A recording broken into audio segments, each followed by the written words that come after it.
আসসালামু আলাইকুম। যে যেখান থেকে আমার ভিডিও দেখছেন সকলকে আন্তরিক অভিনন্দন, শুভেচ্ছা, ভালোবাসা। সবাইকে জানাচ্ছি ঈদ উল ফিতরের শুভেচ্ছা, ঈদ মোবারক। এখানে একটি নিউজ, পটুয়াখালীতে আতশবাজি ফোটাতে গিয়ে মাদ্রাসা ছাত্রের মৃত্যু, আহত 2। খবরে বলা হয়, পটুয়াখালীতে আতশবাজি ফোটাতে গিয়ে মাদ্রাসা ছাত্র মোহাম্মদ রাফিন 8 নামের এক শিশুর মৃত্যু হয়েছে। পৃথক ঘটনায় আরও 2 কিশোর আহত হয়েছে। রবিবার 30 মার্চ রাত 8:30টায় দিকে জেলা শহরের মুন্সেফপাড়া এই ঘটনা ঘটে। পৌর নিউ মার্কেটের মাছ ব্যবসায়ী মনির হাওলাদারের ছেলে রাফি স্থানীয় একটি মাদ্রাসার 5ম শ্রেণীর ছাত্র ছিল। অন্য আহতরা হলেন বেলাল তালুকদার ও তার চাচাতো ভাই মোহাম্মদ রাফি তালুকদার, 15। তাদের দুজনের বাড়ি পটুয়াখালী সদর উপজেলা হরকতুল্লাহ গ্রামে।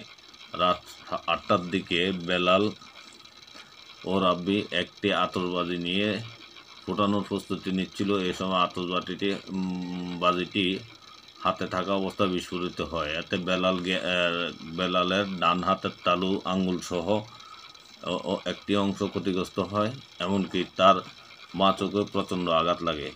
আর রাব্বির ডান হাতের তালু ও আঙ্গুল ক্ষতিগ্রস্ত হয়। নিহত রাফির মামা আবুল বাসার বলেন, রাফি তার বাড়ির পাশে একটি আতশবাজি ফোটায়। এই সময় বিকট শব্দে বিস্ফোরণ হয় আতশবাজির অংশবিশেষ রাফির গলা ভেদ করে শ্বাসনালী দিয়ে প্রবেশ করে।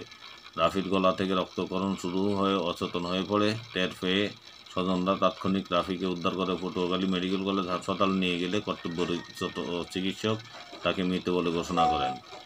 পটুয়াখালী মেডিকেল কলেজ হাসপাতালের জরুরি বিভাগের চিকিৎসক নয়ন সরকার সাংবাদিকদের জানান, আতশবাজির একটি অংশ রাফির শ্বাসনালীতে প্রবেশ করে আঘাত করেছে, যে কারণে প্রচুর রক্তক্ষরণ হওয়ায় তাকে বাঁচানো সম্ভব হয়নি। এছাড়া আতশবাজির ঘটনায় আরও 2জনকে হাসপাতালে এসেছিল, তাদের হাত ও চোখ ক্ষতিগ্রস্ত হয়েছে। এই ছিল সংবাদ। আসলে এই ঈদ উপলক্ষে বিভিন্ন প্রোগ্রামে আতশবাজি ফুটানো আসলে অভিভাবকদের নজর রাখা উচিত। ভালো থাকবেন। আল্লাহ হাফেজ।